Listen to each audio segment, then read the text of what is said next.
have some very important XRP news. We are going to talk about XRP's price and where it has gone in the last 30 days.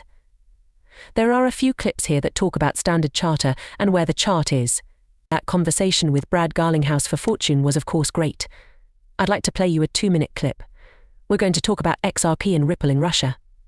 We are going to talk about XRP in Russia. We are going to talk about an XRP ETF. I want to cover a lot more ground, so let's begin with this picture. We're up 26% in the last 30 days, and I think people are starting to get excited again. There is a lot more news about Ripple and XRP. We hope that the court case will be over in August. I know that a lot of people have been thinking that months. This is something we've been talking about for 2 years. It would be nice to put it all behind us and just talk about the last 2 weeks. Today is July 16th. You saw a lot of money coming into XRP, and it has been really building on that. This graph does a great job of showing where we are in the cycle. We're still here, we're still in the hope phase and not yet in the joy phase. Guys, remember that markets go up and down. I missed a big chance to make a lot of money during the last bull market because I didn't sell during the euphoria phase when I should have. I hope that's okay. If this is your first bull market and you've never seen anything like it, now is one of the best times to be in crypto. But you should also have a plan for what to do next, so please do that. Fortune talked to Brad Garlinghouse, and it was one of the best interviews I've seen. Brad was asked some really cool questions by the guy. I made a whole video about this. Okay, I'll try to link the video if you agree. I'll tell Cass to add the movie link, but for now, check this out.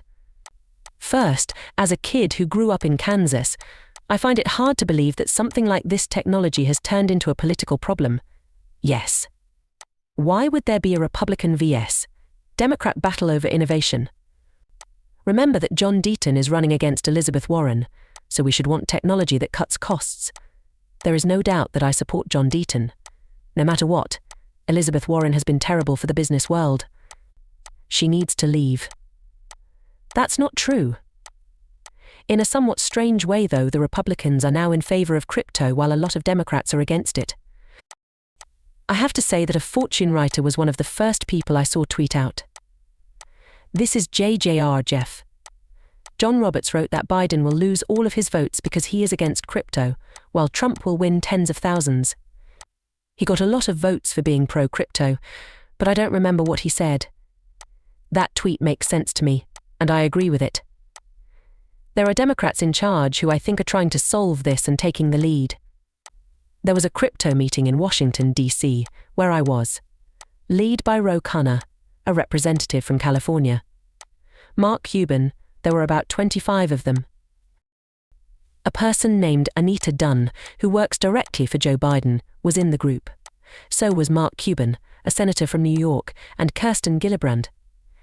Let's look at it. I think some top Democrats are realizing they might have called this wrong. I was sitting next to a different official, whose name I will not give out, who said that he was mostly there to say, "I'm sorry," he says, I got this wrong when I looked at it. I believe this is because many people believe the lies. People are telling them things that are obviously not true, and they believe them. For their own safety, they need to find out how crypto is really used. There are a lot of good people in this space who are trying to follow the rules. It's been 5 years since we asked for clear rules of the road, so I hope that this will become a bipartisan problem in the long run. But it's political right now. Another difference is that I believe the Democrats play checkers and the Republicans play chess. I think Elizabeth Warren feels bad about everything she said about cryptocurrency now. I think she didn't expect the backlash from the millions of crypto fans who want crypto to grow in the US. It seems like she played her hand too much. We'll see what happens during the race. Trump has chosen J.D. Vance to be his vice president, in case you have been living under a rock. Many people have strong feelings about J.D. Vance, but I think one of the coolest things about him is that he owns Bitcoin. In fact, I think he's one of the few people in Congress who does this. His job is in the Senate. That might have the most Bitcoin. It must be around $250,000. It's not like 100 million. The amount is about $250,000, and he's also optimistic about crypto, which could be helpful if Trump wins. Let me play this for a little while.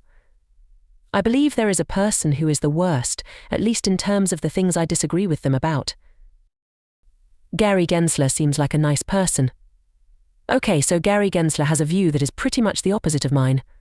One of the things I don't like about Gary is that I think he wants to bring politics way too much into the business of stocks in the United States.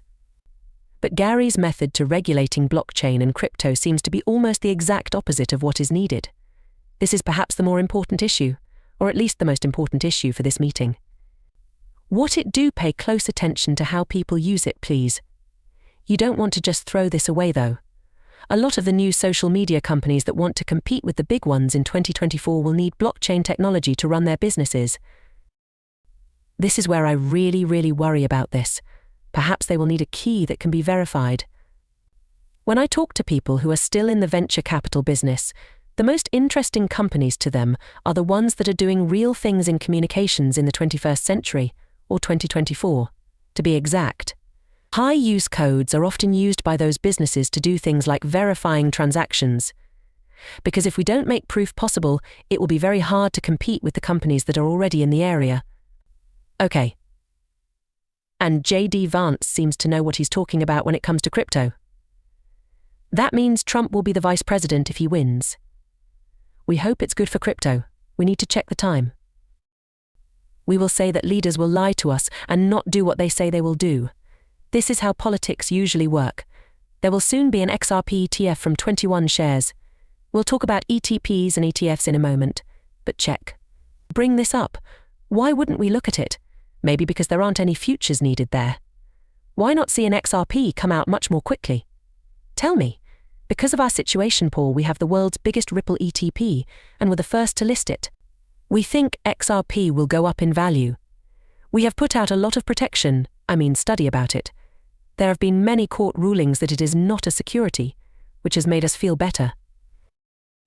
Yes, I would say that's part of our product goal. And ETFs are the way of the future for trading goods. It really is the way people want to spend their money in the future. I broke down one company, which is DeFi Technologies, which is the parent company of Valor. I want to let you know about all the new things that have happened since I made that movie. DeFi Technologies Valor Inc. and the Hashgraph Association that are celebrating the launch of the world's first Valor Hedera ATP at the Borosi. The closing bell event at the Frankfurt Exchange. You love it when this company adds new tokens, prices and goods. Anthony Popoliano has a lot of faith in this company. That is one of his stocks that a lot of people have bought. Let me quickly go over this. DeFi Technologies bought Stillman Digital, a top OTC desk and digital asset trading source. What it says is that DeFi Technology signs a LOI to buy Stillman Digital. It looks like Stillman Digital Bermuda Limited